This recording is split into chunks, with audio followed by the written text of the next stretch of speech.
Buenas tardes, jefe Ricardo. Presento primeramente a mi grupo, el cual está integrado por Ana Triana, Camila Henao, Tatiana Berbesí, Caterine Castro y mi persona Solange Guerrero, que el día de hoy nosotras vamos a hablar acerca de lo que es la hipertensión intracraneal y el hematoma epidural. Primeramente me gustaría iniciar hablando acerca de lo que es el traumatismo craneoencefálico. Entonces encontramos que es una lesión en el cerebro causada por un impacto o un movimiento brusco en la cabeza. Esto puede variar según la gravedad, desde el nivel de la conmoción hasta una lesión grave que como tal genere un daño neurológico dentro de la función cerebral. Encontramos que el periodo postraumático inmediato se caracteriza por un desajuste como tal de lo que es el flujo y el metabolismo cerebral, haciendo capaz de agravar como tal lo que pudieran ser lesiones primarias, causando un daño celular isquémico y aumentando como tal el riesgo de sufrir un edema cerebral.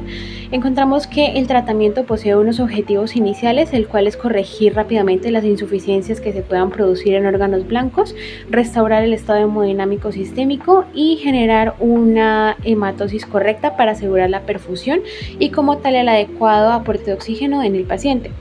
Entrando un poco más en materia, encontramos acerca de lo que es la hipertensión intracraneal. Entonces vamos a encontrar que esta es una presión significativa que se ejerce sobre el cerebro o sobre otras estructuras intracraneales, las cuales pueden generar complicaciones neurológicas. Encontramos que esta presión se mide en un rango de 7 a 15 milímetros de mercurio y se considera una hipertensión intracraneal cuando ésta supera los valores especialmente por encima de 20. Hablando un poco más acerca de lo que es el líquido cefalorraquídeo y la presión intracraneal, encontramos que el cráneo humano tiene un volumen fijo de lo que sería de 1400 a 1700 mililitros. En el volumen del contenido intracraneal está compuesto en un 80% por lo que es el parénquima y el otro 10% por el líquido cefalorraquídeo y un 10% por lo que sería sangre. Encontramos que el aumento de este tejido o del líquido intracraneal puede elevar lo que es la presión intracraneal, lo cual puede ocurrir en la presencia de masas intracraneales, las estenosis o los hematomas. Entrando acerca en la etiología de la enfermedad, encontramos que el síndrome de hipertensión intracraneal aparece como resultado de las alteraciones de cualquiera de los elementos que alberga la bóveda craneal, siendo múltiples causas y los mecanismos los cuales desencadenar este síndrome. Encontramos que dentro de los tipos encontramos la hipertensión intracraneal idiopática y la aguda intracraneal. Dentro de la idiopática va a ser aquella que no posee una causa aparente y es detectable ante las pruebas de imagen. Ocurre con una presión del líquido cefalorraquídeo aumentada, pero sin tumores, hidrocefalia y sin la presencia de infección.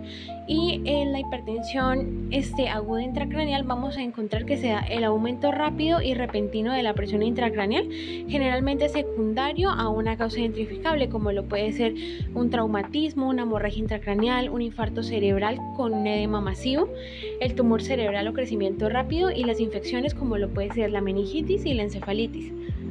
Encontramos dentro de las fases se van a encontrar tres: la compensación, la descompensación y la hernia.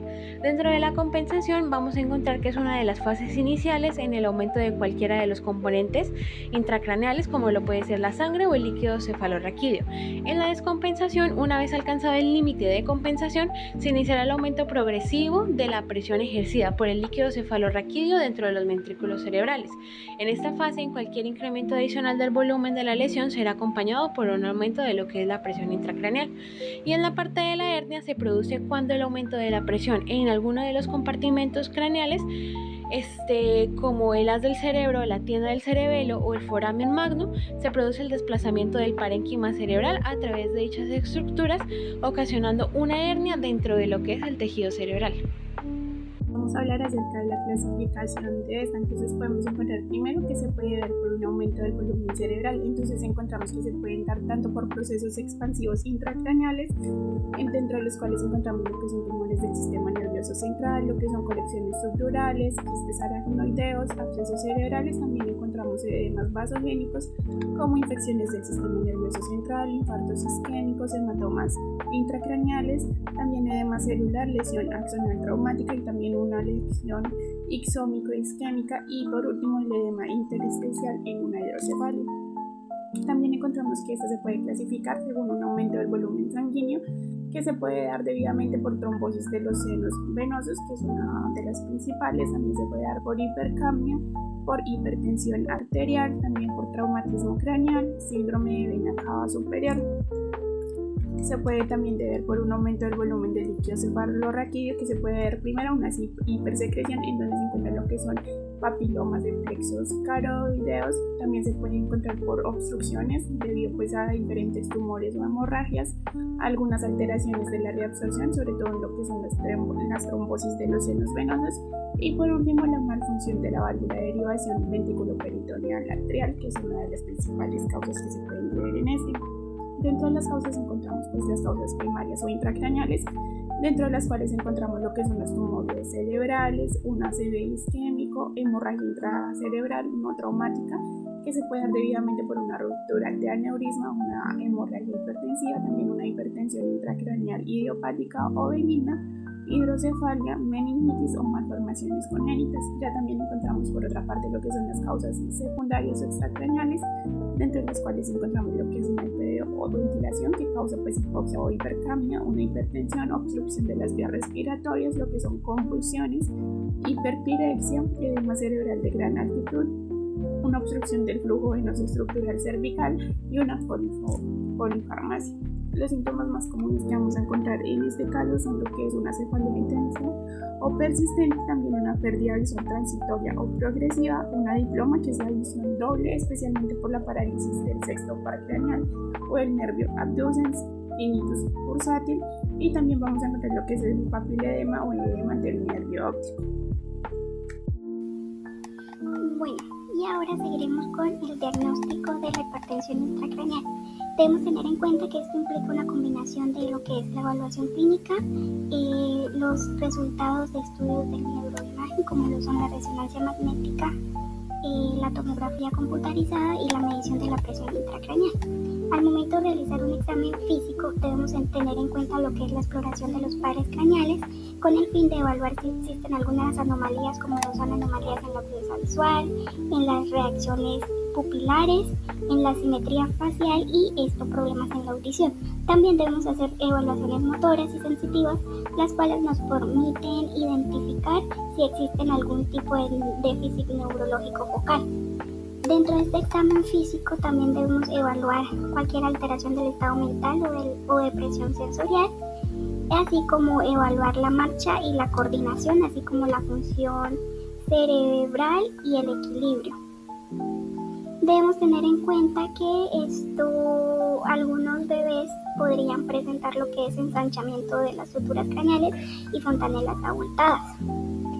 Como tal, también debemos tener en cuenta lo que es el embotamiento del reflejo pupilar con dilatación fija de la pupila y la posición ocular, y verificar lo que es la tríada de Cushing, en donde se presenta lo que es la bradicardia, la depresión respiratoria y la hipertensión. Como pruebas diagnósticas en la tomografía computarizada, pues esta nos permite identificar lo que son afectaciones agudas a nivel cerebral, como hemorragias, tumores o hidrocefalia. También nos permite detectar dilatación ventricular o borramiento de los surcos cerebrales y evaluar lo que es la permeabilidad de los senos venosos. En cuanto a lo que es la resonancia magnética, pues esta nos permite un contraste de los tejidos blandos, y así podemos evaluar lo que son anomalías estructurales sutiles como pequeños tumores o malformaciones de Chiari. También nos ayuda a detectar anomalías en la dinámica del flujo del líquido cefalorraquídeo, y también nos permite evaluar complicaciones como la trombosis de los senos venosos. Otra prueba diagnóstica que encontramos pues es la punción lumbar. Esta pues nos ayuda a medir directamente la presión intracraneal y a evaluar la composición del líquido cefalorraquídeo. Debemos tener en cuenta que una presión de apertura elevada, o sea mayor a 20 milímetros de mercurio en adultos, pues nos sugiere una hipertensión intracraneal. Algunos otros criterios diagnósticos que podemos tener en cuenta pues son los criterios de Dandy-Schmidt modificados, en la cual encontramos lo que son criterios para el diagnóstico de hipertensión intracraneal, en donde pues nos da como unos criterios de papiledema, examen neurológico normal, neuroimagen, composición del líquido cefalorraquídeo normal, entre otros parámetros. Bueno, pero ¿cuál es ese manejo que se debe dar si encontramos un paciente con hipertensión intracraneal? Bueno, primero encontramos lo que es la hipertensión intracraneal aguda, en donde el manejo consta de 4 niveles. En el primer nivel se van a realizar actividades como cabecera de la cama a 30 grados, mantener una presión parcial de dióxido de carbono normal y una oxigenación adecuada mayor a 94%. Se deben realizar actividades para mantener la fiebre controlada con antipiréticos o mantas refrescantes y descartar causas infecciosas. También se puede administrar lo que son fármacos antihipertensivos de elección, en donde se incluye beta bloqueantes y bloqueadores de los canales de calcio. Ya a nivel 1 encontramos lo que es la terapia hiperosmolar, esto pues con el fin de ayudar a disminuir el edema cerebral.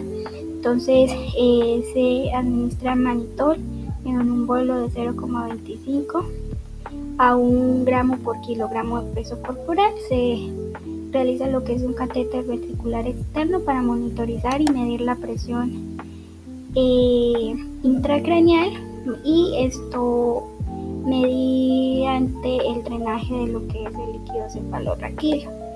Ya en cuanto al nivel 2, pues se puede administrar lo que es hipoventilación temporal y también iniciar un tratamiento con barbitúricos, esto con el fin de suprimir las descargas electroencefalográficas y la estimulación intracraneal. También debemos tener en cuenta que la hipotermia puede inducirse como parte del tratamiento con el fin de reducir la actividad cerebral. Dentro de las intervenciones quirúrgicas que se hacen para el manejo de la hipertensión intracraneal aguda, encontramos lo que es el drenaje del líquido cefalorraquídeo con el fin de disminuir la presión o una traqueotomía descompresiva. Ya para el manejo de lo que es la hipertensión intracraneal idiopática, encontramos que en pacientes con un índice de masa corporal mayor a 30 se debe aconsejar a lo que es la pérdida de peso, y esto también se puede dar un tratamiento con acetazolamida para disminuir el volumen de producción de líquido cefalorraquídeo si el paciente no presenta riesgo de pérdida inmediata de la visión. Tenemos que tener en cuenta que la dosis inicial de este medicamento es de 250 a 500 miligramos, con ajuste hasta máximo de 4 gramos al día. Dentro de las intervenciones para este tipo de hipertensión intracraneal idiopática encontramos lo que es la punción lumbar de alto volumen para disminuir la presión ocular, derivación ventriculoperitoneal y la colocación de stent en senos venosos. También tenemos otra intervención quirúrgica que es la fenestración de la vaina nerviosa o PIN. Tratamiento urgente de la PIC. Aquí se realiza un plan con 3 fases. Plan A, vía aérea, donde se realiza intubación con secuencia rápida, evitando maniobras que aumenten la presión intracraneal. B, respiración, donde se mantiene la presión del dióxido de carbono entre 35 y 40 milímetros de mercurio, y una hiperventilación menor a 30 milímetros de mercurio solo si hay herniación inminente. El plan C consiste en la circulación, donde se mantiene la presión arterial adecuada, evitando una hipovolemia, una disminución de la perfusión y una sobrecarga que nos puede llevar al aumento de una presión intracraneal. Además, estableciendo el objetivo de estabilizar al paciente y prevenir complicaciones neurológicas. Progresión clínica. Dentro de la progresión clínica aparece disminución del nivel de conciencia, ya sea por una disminución de la presión de perfusión cerebral o por una disminución del flujo sanguíneo, lo que va a generar un fenómeno de enclavamiento. Este fenómeno se produce especialmente cuando hay desplazamiento de la masa cerebral por el aumento de la presión intracraneal. Los signos clínicos son diferentes según el lugar de la herniación. Dentro de los fenómenos de enclavamiento encontramos 4. El primero, que es la hernia subfalcina, la segunda, que es la hernia transtentorial central, la hernia transtentorial lateral o uncal y la hernia amigdalina. Hematoma epidural. El hematoma epidural es una acumulación de productos sanguíneos que están entre la tabla interna de la bóveda del cráneo y la dura madre. Están confinadas por las suturas de la bóveda craneal debido a que la dura madre se une a ella en estas zonas. Un hematoma epidural solo puede cruzar una sutura si una fractura la afecta. Dentro de la etiología, encontramos que el hematoma epidural es la acumulación de sangre que se encuentra entre el cráneo y la dura madre, que es una de las membranas que recubren el cerebro. Generalmente se produce por consecuencia de un traumatismo cráneoencefálico y es cuando hay una fractura del hueso temporal y una ruptura de la arteria meningea media. Entonces, continuando con la temática, cabe resaltar que se encuentra, según la clasificación, 3 tipos. Encontramos el agudo, que se diagnostica en las primeras 24 horas, el subagudo, que es 3 en 24 y 48 horas, e incluso hasta 21 días, y por último el crónico, que es después de los 21 días, a comparación de los otros 2 tipos, según la clasificación.